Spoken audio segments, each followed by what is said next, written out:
I will present to you the central argument of Perry's paper. This argument is an argument against Frege's view of meaning on the basis of context sensitivity. So I begin with some review of the Fregean framework.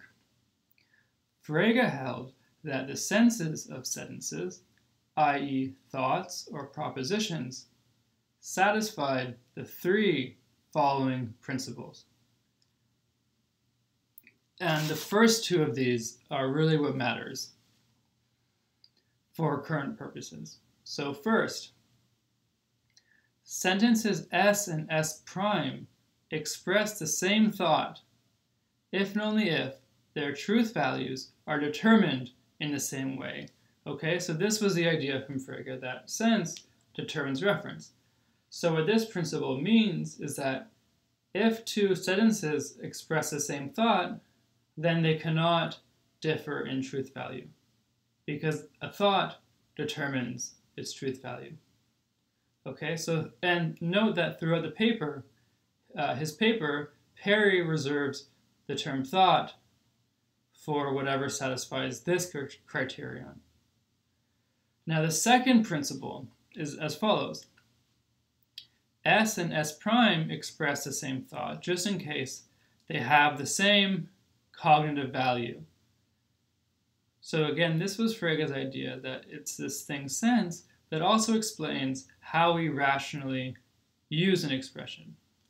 So what this criterion entails is that if an individual can rationally believe S but not believe S prime at the same time, then the two sentences S and S prime express different thoughts.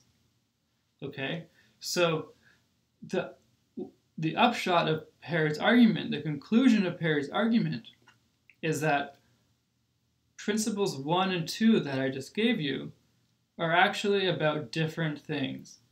So there's not this one level of sense, or there's not this one thought that a sentence expresses that both determines reference and determines cognitive role. Rather, Perry thinks that we have to distinguish thought, this thing that determines truth value for sentences, and sense, which Perry uses to talk about the thing that plays a cognitive role. Okay, so just to review, Frege thought that there was this one thing that sentences express, i.e. their sense, which is a thought or a proposition, and this one thing that a sentence expresses plays both a metaphysical role of determining truth value and an epistemic role of determining cognitive value. However, Perry will argue that because of context sensitivity, these two roles, these two aspects of meaning have to be distinguished. So according to Perry's terminology, we have to distinguish thought from sense. Now, the third principle is not important for this lecture, but Perry mentions it, and moving forward, it'll also be important, so I'll mention it now, which is that in addition to determining truth value and determining cognitive value, Frege thought that senses were the reference of sentences when we were talking about people's beliefs. So for Frege, the following principle holds. S and S prime express the same thought, just in case they can be substituted for one another in that clauses, i.e. in belief reports, without changing the truth values of the overall sentence. Okay, so I'm not going to spend any time going into this right now in detail. But I want to also mention a final important aspect of Frege's view of sense, which is also accepted by Perry, which is that sense is compositional. So the thought expressed by a sentence is built out of the senses of the sentence's parts. Okay?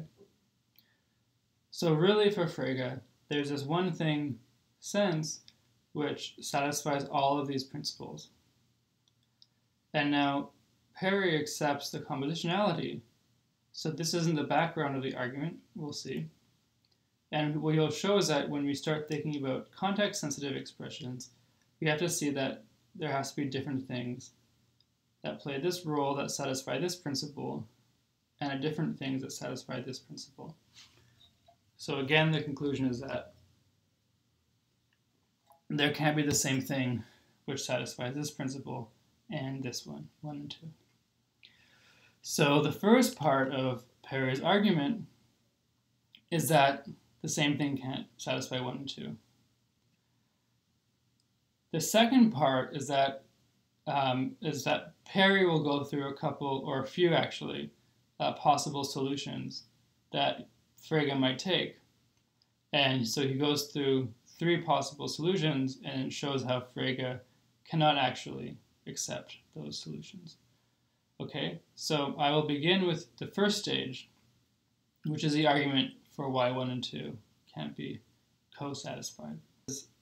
Now as follows. First, we need to consider the following sentences. 3a. Russia and Canada quarreled. 3b. Russia and Canada quarreled when Nemtsanov defected. 3c. At some point in the past, Russia and Canada quarreled. 3d. Russia and Canada quarreled today. Okay, what's happening? First, to give a bit of context, before I dive into the actual philosophical lessons from considering these sentences, which Perry elaborates, before doing that, let me give you just a tiny bit of context so that it's just not totally weird what is being talked about here.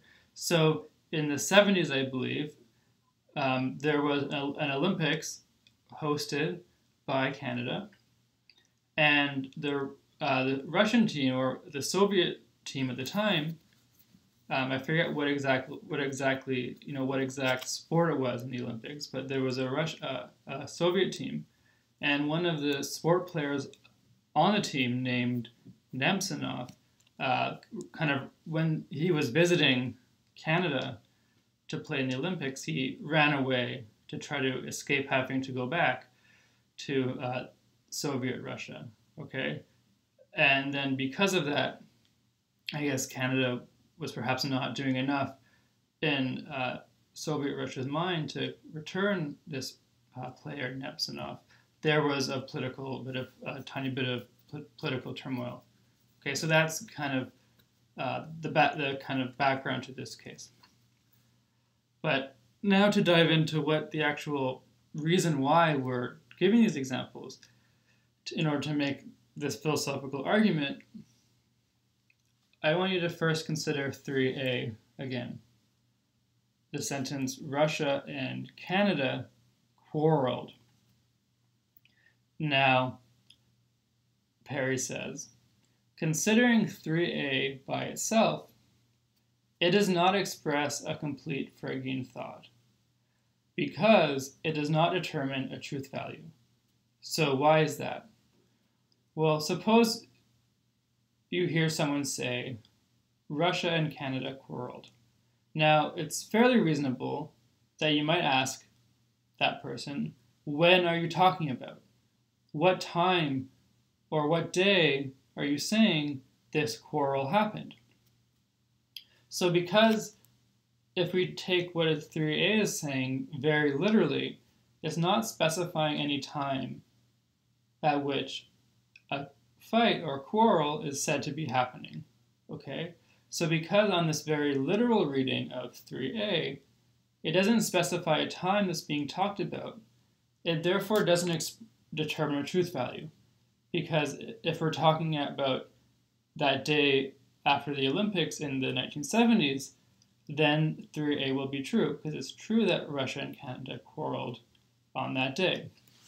But if when we say Russia and Canada quarreled, we're talking about, let's say, right now in 2020, that's false, because I'm assuming that Russia and Canada are not quarreling right now.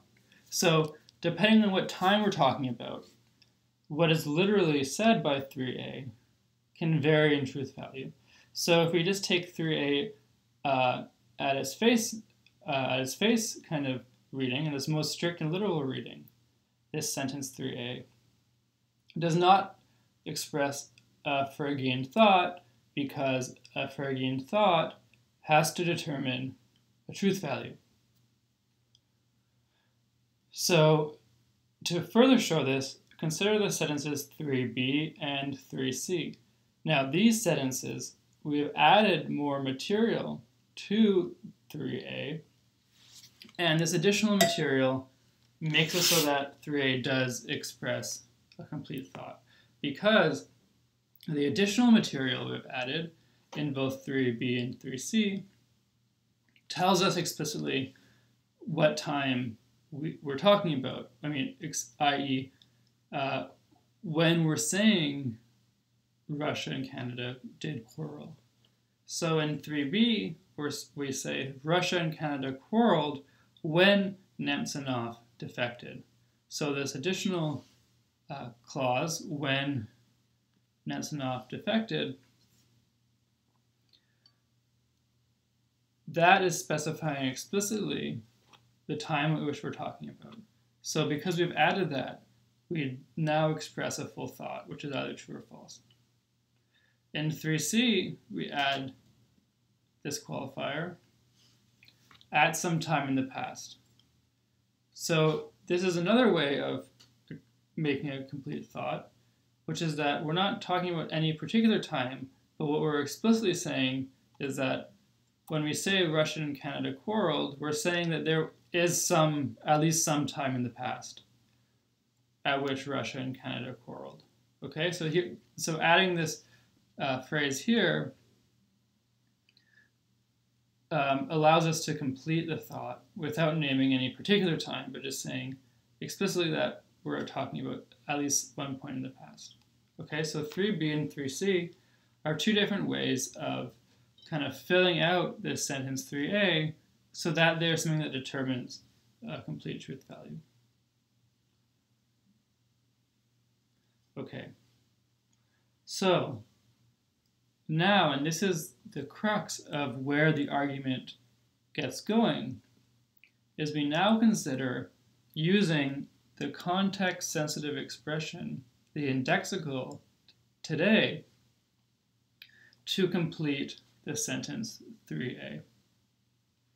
Okay, so imagine that, so in 3d, I'm completing the sentence, Russia and Canada quarreled, by adding today. So what I'm saying in 3d is that Russia and Canada quarreled today.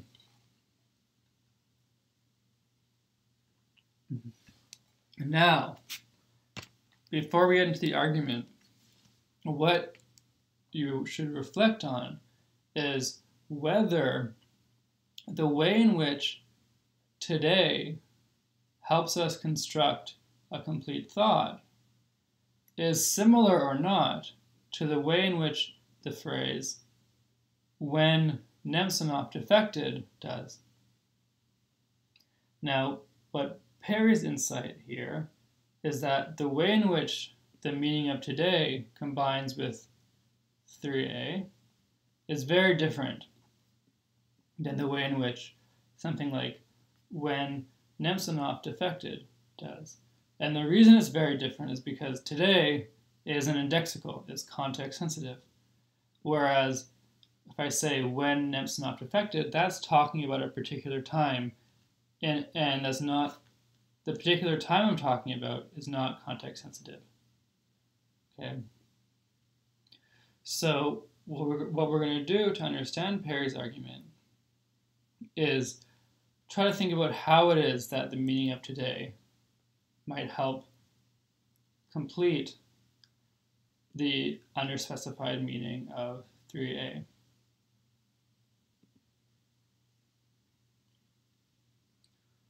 So the argument is as follows. So the first premise is this. The sense of a token of today combines with the sense of a token of 3a, which is a sentence, Russia and Canada quarreled. So the sense of the word today combines with the sense of that sentence to construct the thought expressed by a token of 3D. Okay? So just to unpack what's happening in this first premise, because we've started talking about context sensitivity, we now have to talk about the meaning of expressions of their tokens. Okay? So when I say, or when someone says 3D, they are tokening that sentence on a particular occasion. And then that token sentence of 3D will express a thought. And furthermore, that thought will be built up from the sense of Russia and Canada quarreled, this sentence as tokened. And then it would also be built up, in addition, out of the sense of the token of today. Okay, so this is just the idea of the compositionality of sense applied to tokens, which we have to do when we start talking about context-sensitive expressions. But in premise 2, Perry notes, different tokens or different utterances of 3D uttered on different days may differ in truth value. Okay, so this is just a simple, the truth of premise 2 is simply, can be simply seen from reflecting about how we use language, or just reflecting on the fact that if it's a certain day in the 1970s and I say Russia and Canada quarreled today, then what I say will be true. Then my token of 3D on that day will be true. But if I say that sentence now, if I token that sentence now, and I say Russia and Canada quarreled today, the thought I express by that token today, when I say that sentence today, will be false. Okay, so different utterances of a sentence containing the word today may differ in truth value depending on the day they're uttered. So therefore, from these two first premises and the principle that thought or sense determines reference, it follows that a contribution that a token of today makes to the thought expressed by a token of a sentence containing it changes from day to day. Okay? So to unpack how this sub-conclusion follows, the idea is that when we consider different utterances of the sentence 3D on different days, because on these different days the different tokens differ in truth value, the different tokens have to express different thoughts. And then since these different thoughts are constructed from the sentence Russia and Canada quarreled, its sense, and the sense of the expression today, given that the sense of Russia and Canada quarreled isn't going to change, it's presumably the sense of today which changes from day to day. So the reason why the thought expressed by different tokens of 3D on different days can express different thoughts while they're different is because on these different days, the word today expresses contributes a different sense to the overall sense of the sentence containing it. Okay. But now, premise 4, Perry says the following. The cognitive value of different tokens of today does not change. It never changes. So the cognitive value of tokens of today does not change from day to day. Now, why is that? Well, Perry seems to be assuming that the cognitive value of a token of today is the role of its type. So as we saw in the first video, context-sensitive expressions have, with their word types, associated general linguistic rules. Okay, and that is what Perry calls their role. What is the role of today? Well, the general linguistic rule associated with the word today would be as follows. Any token of the word today refers to the day of the context in which is tokened. Okay, so just as in the example of the word I in the first video, the general linguistic rule or role would be a token of the word I refers to the speaker of that token. Similarly, the role of the word today would be the rule any token of the word today refers to the day of the context. Okay, so there is this constant kind of dictionary meaning that these word types have, despite the fact that they're context sensitive. And what Perry proposes is that the cognitive value of the tokens of these word types is inherited from their types. So a token of today always has the same cognitive value, which is the role associated with its type. So therefore, the cognitive value of different tokens of the word today does not change from day to day. So putting 3 and 4 together, we see that the contribution that a token of today makes to the thought expressed by a token sentence containing it does change from day to day. However, the cognitive value of tokens of today does not change. Therefore, and this is the conclusion, for the word today, Frege's principles 1 and 2 do not individuate the same thing.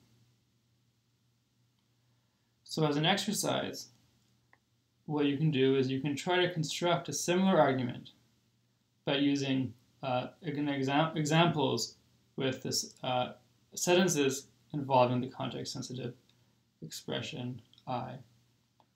I will now move on to discussing the possible responses to this argument, which Perry considers 3 possible responses on behalf of Frege to this argument he's just given, that there's no one thing satisfying principles 1 and 2, i.e. there's no thing that both determines reference and determines cognitive value.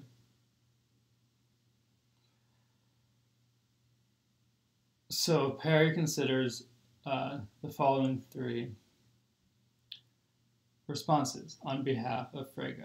So under the subsection of his paper, which is headed Senses as Rules, Perry considers how Frege might deny premise 1 of his argument.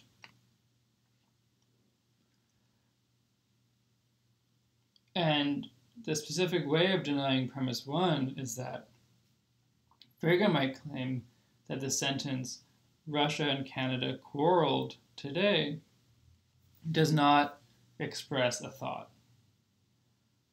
Okay, so there's no thought expressed by a token of 3D. Rather, a token of 3D expresses an incomplete sense, so it is not a sense that determines a truth value. But then Perry notes that in that case, the sense that of 3D, Russia and Canada quarreled today, would not determine a truth value. However, it seems plausible that Russia and Canada quarreled today, this sentence, as is uttered, does express something that's either true or false. That does determine a truth value. So this first response and Perry's response to it is not very interesting in my mind. I think the other two responses that Perry considers are more interesting. Now, reconstructing these two responses and Perry's, so reconstructing some of the reasoning behind these other two arguments, or possible responses to Perry's argument and Perry's objection to them, will be assigned as prompts in the next argument analysis. So because of that, I am not going to go into very much detail about exactly how these work, but I will give you an overview. So in general, both of these two different ways of responding to the argument, which Perry considers, are different ways in which Frege, or a Fregean, might reject premise 4. So premise 4 was a crucial premise of the argument, which said that the cognitive value of different tokens of the word today do not change from day to day. And the motivation for that was this proposal Perry had for the cognitive value of words like today, which is that it's their role. But what a Fregean might do is challenge that proposal for what the cognitive value of a token of a word like today is. And what the Fregean might do is propose a different account of the cognitive value of tokens of words like today. And that cognitive value they propose might be one which does change from day to day. And so therefore, both the sense, the thing it contributes to the thought expressed, could be the same as the cognitive value, because both of these things would be changing from day to day. So the first proposal is to treat thoughts as equivalence classes. So Frege might hold that on each different day, a token of today, the word today, expresses a sense that's actually a set of senses. So in more detail, the sense of a token of today expresses, as uttered on day D, the set of all different ways of thinking of that day D. How this works compositionally is that the thought expressed by a token sentence containing the word today will itself be a set of thoughts. So, for instance, the thought expressed by a token of 3D, Russia and Canada quarreled today, as tokened on a day D, will be a set of thoughts, which will contain one for each way of thinking of the day D, on which the token is uttered. Okay, so the idea is that for each day that the word day might be uttered, there's a whole bunch of different ways of thinking of that particular day. And so the sense of the word today as it's uttered on a particular day is actually the collection of all the different ways of thinking of that day. So because of that, if the word today as uttered on the day right now, for instance, will be the collection of different ways of thinking of this day. But if the word today is uttered tomorrow, it will contribute a collection of different ways of thinking about tomorrow, the day that is tomorrow. So in that case, we have different cognitive values for different utterances of the word today. Now, Perry argues against this proposal by claiming that the new equivalence class notion of a thought violates principle 2. So the principle 2 from Frege's framework was that sense determines cognitive value. So an example he uses in his argument against this modified Fregean proposal is the case of the USS Enterprise. Okay, so for time considerations, I'm not going to read or work through this case here, but I'm happy to talk about it in office hours, and also understanding the argument on the basis of this case of the Enterprise will be one of the essay prompts. Now,